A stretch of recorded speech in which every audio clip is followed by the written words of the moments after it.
Hey, everybody. Here's the thing. We're bringing a new daily podcast and live stream from Vote Common Good to all of y'all. If you're into podcasts and you want to subscribe to this podcast, we would beg you to do so. You go to Vote Common Good on all the places where you get podcasts and look it up.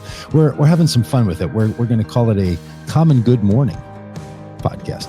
Now, here's the thing. Each day is going to have its own theme.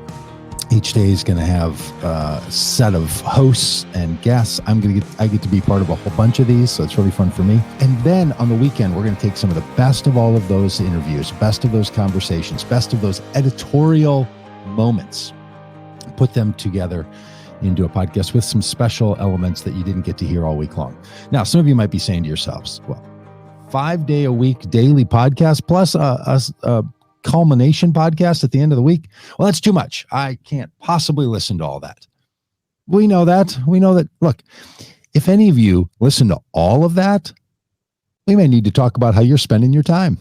Of course, you can't listen to every single one of them, but we know that every day there's a different person who's going to have the opportunity to listen. So every day we want to be in people's inboxes with our emails. We want to be in people's social streams. We want to be in people's podcast apparatuses and in their ears. So that's why we're doing this. Also, one of the reasons it's so important for us to have all of these voices and all of these people engaged is because there's so many people that want to be part of this Vote Common Good moment. And they want to be part of this effort to try to say to people of faith that we are called to the common good. We are not simply called to our political identity. In fact, try this on for size. You're certainly not called to your religious identity. For me as a Christian, I will say Jesus's greatest teaching is you are not called to your own religious identity. You're not even called to your own spirituality. You are called to be a benefit and blessing to others. You are called for the common good. You are called to the collective life of all living creatures on this planet. So what we are called to is not just our own narratives, but we're called to the common good for all. So that's what we're trying to do with the Vote Common Good messaging. Now, that has a particular implication when it comes to our electoral politics, because a lot of evangelical, Catholic, Protestant Christians have been taught that if you're going to stay faithful to your religious identity, then you have to vote for a Republican. Well, it has never been more clear that just simply ain't the case. So what we're going to do is try to give to you the encouragement, the community, the rationale, the impetus for recognizing that your identity is to the common good. And whatever political party is opposed to that, you oppose that party. And whatever political party is into that, you stick with them until they violate it. Now, look, I'm a ardent anti-Republican at this moment, and I'm an ardent supporter of Democratic candidates. Even tried to be one at one point. So my cards want to be on the table, but that can change. I mean, I used to vote for Republicans. Now I think I was wrong about some things, and I've changed a lot, but the Republicans have certainly changed a lot. And so what we're trying to do is talk to voters about that. That's what this podcast is. Side note, we're also talking to politicians. We're also talking to the kinds of Democratic candidates that we know people of common good will want to vote for, but they don't often have contact with them. The candidates don't reach out to them. The voters don't know how to be in contact with these candidates or these elected officials. So we're going to do all that we can to try to help that take place as well, that connection between those.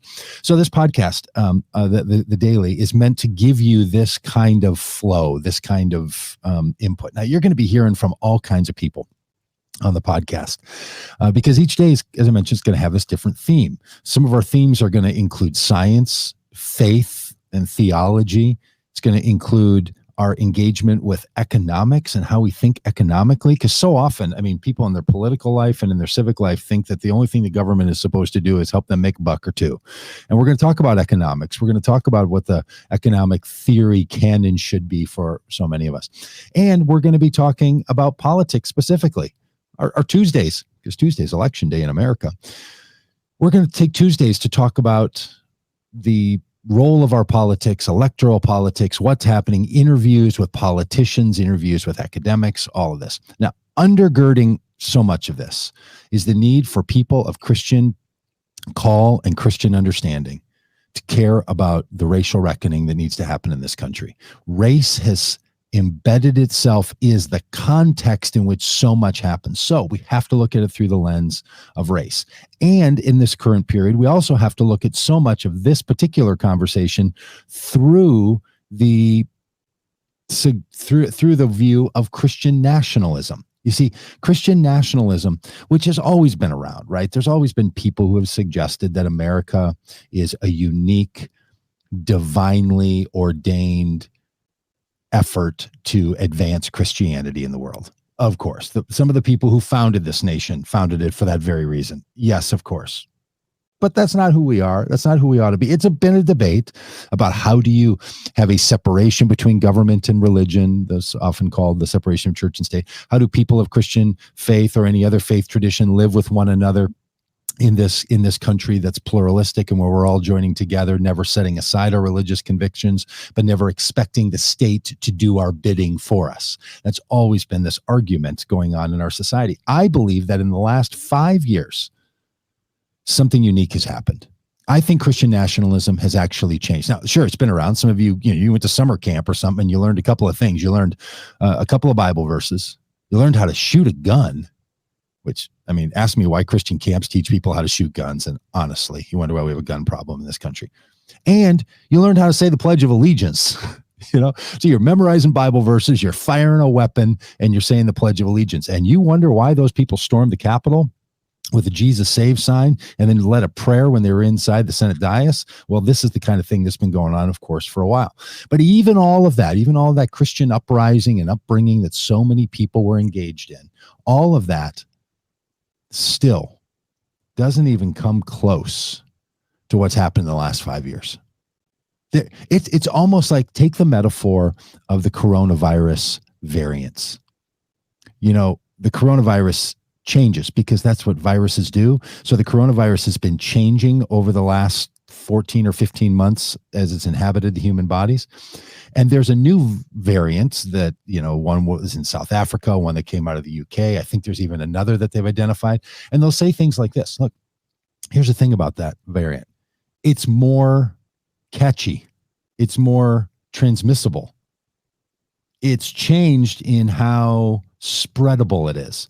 One of the big problems of the Trump rise and the Trump presidency and all of the Christian accommodators to that world is that it morphed that Trumpist virus and then Christian nationalism virus in a way that has made it all that much more catchy, all that much more transmissible, all that much more dangerous, therefore.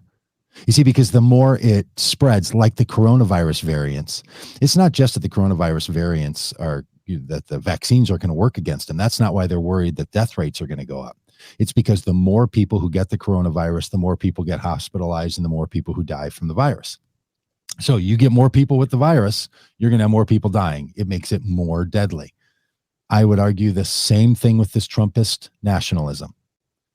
The people who want to believe in the big lie, the people who want to believe that there is a plot in our government, across governments, across states, across political parties to take out Donald Trump, and that it's our God-given need to stop that. So we will kill one another. We will trample on our democracy. We will run over all of the agreed upon political institutions in this country for it. It's become even more deadly. So we're going to be talking about that a lot because there's no getting around it. And Vote Common Good is very serious about helping people de-radicalize, helping churches have a de-radicalization program for their communities, having individuals know how to talk to people in their own families or people that live next door to them or people that live down the street, that if people have become radicalized. And look, the context has been set for people to make this move. The context has been set for quite a while that you're going to have a religious takeover of this nation.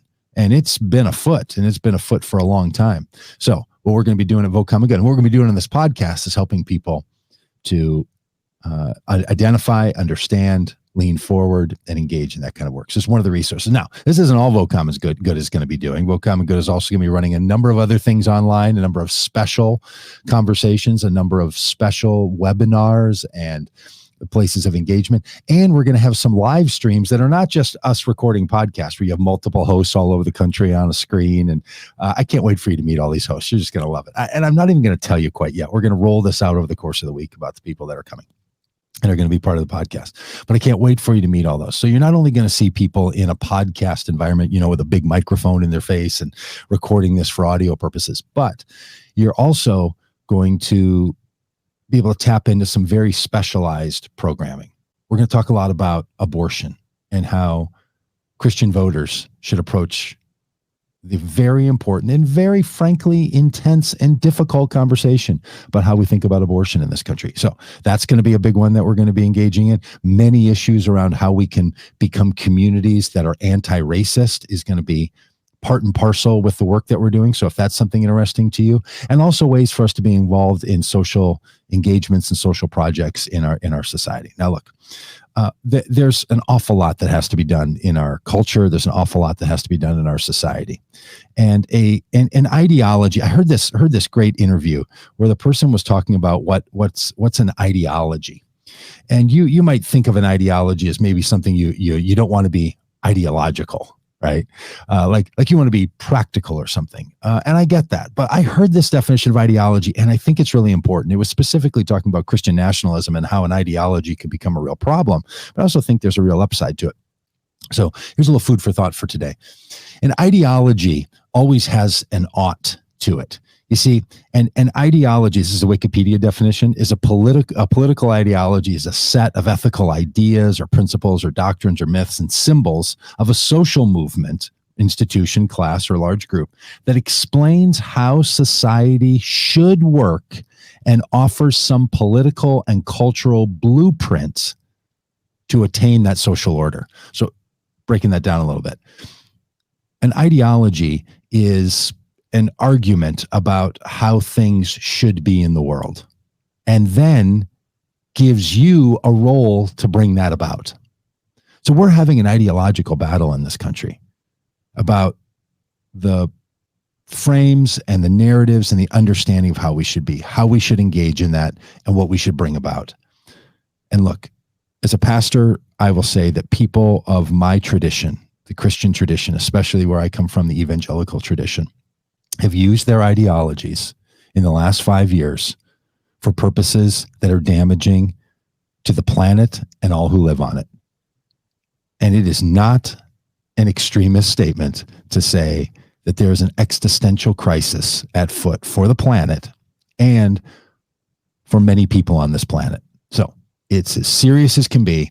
And because things are serious, I think you have to come at a serious issue with everything you got, with humor, with music, with creativity, with poetry, with arguments, with new understandings. All of it has to be there.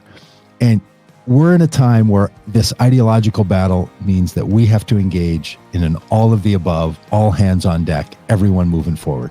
So this podcast, these live streams that are going to come out every day, these are designed for you to utilize in a way that's helpful and useful for you. We can't wait to get started. It's all going to get started next Monday, and we look forward to seeing you right back here in all the places where you're currently able to watch all of this. We'd love to have you on with us in all those places. Now, we're going to do what we can to turn that into something creative and some way that you can really, truly participate in what we're all up to. So it's going to have ways for you to chat. It's going to have ways for you to tweet us. It's going to have ways for you to give us input between the daily episodes. It's going to air each day somewhere around 10 a.m. Central Time.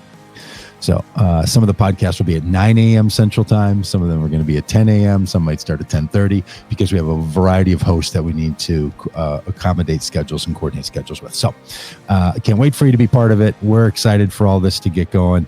And a common good morning to you. We'll come good.